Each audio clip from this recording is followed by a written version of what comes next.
নমস্কার বন্ধুরা, welcome back to my channel Champa Rannaghar. গরমের একদম উপযুক্ত আর পারফেক্ট রেসিপি নিয়ে আজ আমি হাজির হয়ে গেছি। রেসিপিটি বানানোর জন্য এখানে সজনে ডাঁটা কেটে নিয়েছি, দুটো পটলকে চারচালা করে কেটে নিয়েছি, আর একটা আলুকে ঝোলের মতো কেটে নিয়েছি বাটা মাছ। আজকের রেসিপি তৈরি করব বাটা মাছের হালকা পাতলা ঝোল। এই গরমে কিন্তু একদম গরম ভাতে জমে যাবে। এবারে দেখুন, বাটা মাছের মধ্যে মিশিয়ে দিয়েছি লবণ, হলুদ আর লঙ্কার গুঁড়ো। সমস্ত কিছুকে দিয়ে খুব ভালো করে মাছটাকে আমি একটু ম্যারিনেট করে রেখে দেবো 5 মিনিটের জন্য। আর বাটা মাছ দিয়ে এই ঝোলটা আপনি অবশ্যই বাড়িতে একবার বানিয়ে খেয়ে দেখবেন। আমার কথা শুনে না, আপনি বাড়িতে বানিয়ে খেয়ে দেখবেন আর আমাকে কমেন্ট করে জানাবেন যে টেস্টটা কেমন ছিল। এখন কড়া বসিয়ে দিয়েছি, কড়াইতে তেল দিয়ে দিয়েছি আর মাছগুলোকে ভেজে নিচ্ছি। একটু হালকা লালচে করে মাছগুলোকে ভাজতে হবে, খুব কড়া করে ভাজলে হবে না বন্ধুরা। আর মাছগুলো কিন্তু বেশ ফ্রেশ ছিল, খেতেও ভীষণ টেস্টি ছিল। প্লিজ বন্ধুরা, আমার এই ছোট্ট চ্যানেলে আপনাদের সাপোর্ট আর সাহায্যের খুবই প্রয়োজন। প্লিজ বন্ধুরা সাপোর্ট করবেন আর পাশে থাকবেন। গরমে কিন্তু খুব বেশি তেল মশলার জিনিস খেতে খুবই বিরক্ত লাগে, বা গরমে মুখে রুচিও থাকে না। একবার আমার কথা শুনে এইরকমভাবে এই বাটা মাছের ঝোলটা হালকা পাতলাভাবে বানিয়ে খেয়ে দেখবেন বন্ধুরা। খেতে কিন্তু ভীষণ টেস্টি লাগে। কোনো রকম গুঁড়ো মশলা ছাড়াই আমি রান্না করে দেখাবো, সম্পূর্ণ বাটা মশলা। আপনারা চাইলে গুঁড়ো মশলাটা ইউজ করতে পারেন। কথা বলতে বলতে মাছগুলোকে 4টে ভেজে নিয়েছি, আরও 2টো আছে ভেজে নেবো। তার মধ্যে একটা মশলা করে নিয়েছি 1 চামচ গোটা জিরে আর 1 চামচ গোটা সর্ষে, 4টে কাঁচা লঙ্কা। এটাকে আমি শিল নোড়া দিয়ে বেটে নেব। আপনারা চাইলে এটা গুঁড়ো ব্যবহার করতে পারবেন, তাহলে রান্নার 1 ঘন্টা আগে কিন্তু গুঁড়ো মশলাটাকে ভিজিয়ে রাখবেন। সর্ষের গুঁড়োও পাওয়া যায়, সেটাকেও আপনারা ভিজিয়ে রাখতে পারেন। তবে এরকমভাবে মশলাটাকে যদি বেটে নেন খেতে কিন্তু ভীষণ টেস্টি লাগে। আপনারা চাইলে এটাকে মিক্সি জারেও বেটে নিতে পারেন। মশলাটাকে বেটে নেওয়া হয়ে গেছে। এখন দেখুন, মাছ ভাজার পরে যে তেলটা রয়েছে, তেলের মধ্যে দিয়ে দিচ্ছি প্রথমে আলুগুলো, কারণ আলুগুলো সেদ্ধ হতে একটু দেরি হয়, সেজন্য আলুগুলোকে একটু হালকা লালচে করে ভেজে নেব।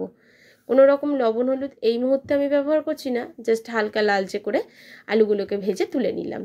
এখন যে তেল আছে তার মধ্যে পটলগুলোকেও ভেজে নেব। আর ভীষণই অল্প তেল দিয়ে বন্ধুরা রান্নাটা আমি করেছি, আপনারা দেখুন। আর খুব বেশি রিচও বানাইনি, কোনো রকম পেঁয়াজ রসুন ছাড়া, আদা ছাড়াই আজকের ঝোলটা আমি তৈরি করেছি। ভীষণই টেস্টি খেতে হয়েছিল। প্লিজ প্লিজ প্লিজ বন্ধুরা সাপোর্ট করবেন আর পাশে থাকবেন। কথা বলতে বলতে দেখুন বন্ধুরা, পটলগুলোও বেশ ভাজা হয়ে গেছে। এখন এই সময় ডাঁটা, পটল এইসব দিয়ে মাছের ঝোল করলে কিন্তু ভীষণ টেস্টি হয়। এখন পটলগুলোকেও তুলে নেব। পটলটা তোলার পরে যে তেল আছে তার মধ্যে কালো জিরে ফোড়ন দিতে হবে। হ্যাঁ, অবশ্যই এই ঝোলে কিন্তু অবশ্যই কালো জিরে ফোড়নটাই ব্যবহার করবেন। তার মধ্যে আমি দিয়ে দিচ্ছি একটা বড় সাইজের টমেটো কুচি। টমেটোটাকে তেলের মধ্যে একটু ভাজা ভাজা করে নিয়েছি। ভাজা ভাজা করে নেওয়ার পর এর মধ্যে আমি দিয়ে দেবো একটু হলুদ গুঁড়ো আর একটু কাশ্মীরি লঙ্কার গুঁড়ো। হলুদ গুঁড়ো আর কাশ্মীরি লঙ্কার গুঁড়োটা তেলের উপরে দেওয়ার কারণে একটা সুন্দর কালার আসবে এই ঝোলের মধ্যে। এবারে একটু নাড়াচাড়া করে দিচ্ছি বন্ধুরা। ভীষণই গরম পড়েছে আজকের, তো প্রচুর গরম।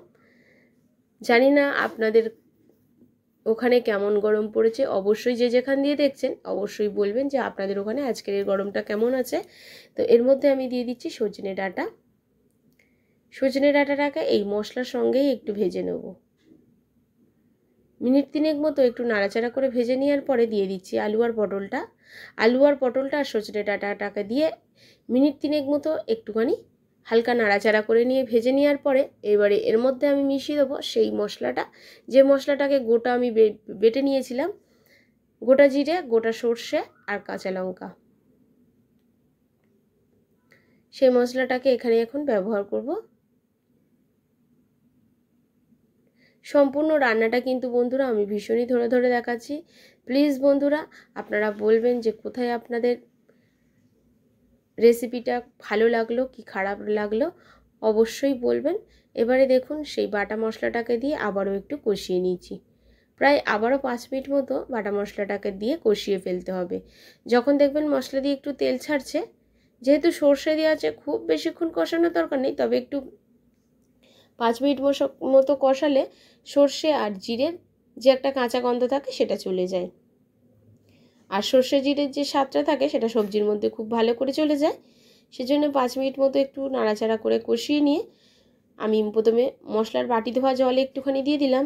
এবারে আপনারা যেমন ঝোল রাখবেন, একটু গায়ে গায়ে মাখো মাখো যদি ঝোল রাখেন তো সেই অনুযায়ী এখানে জলটা ব্যবহার করবেন।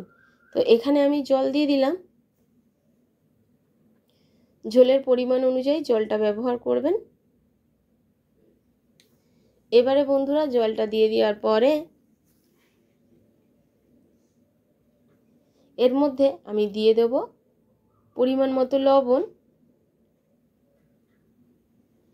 এবারে একটা ঢাকা চাপা দিয়ে রেখে দেব 5 মিনিটের জন্য মিডিয়াম ফ্লেমে।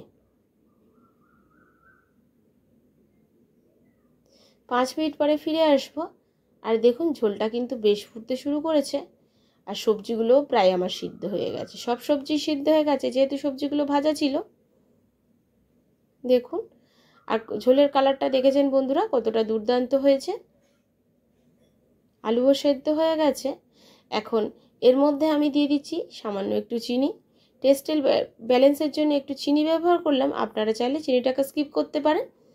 এবারে আবারও একটুখানি ফুটিয়ে নিয়েছি 2 থেকে 3 মিনিট মতো হাই ফ্লেমে ফোটানোর পরে এর মধ্যে এখন মিশিয়ে দেবো মাছগুলো দিয়ে খুব বেশি ফোটানোর দরকার নেই, তবে মাছগুলো দিয়ে 3 থেকে 4 মিনিট হাই ফ্লেমে ফোটাতে হবে।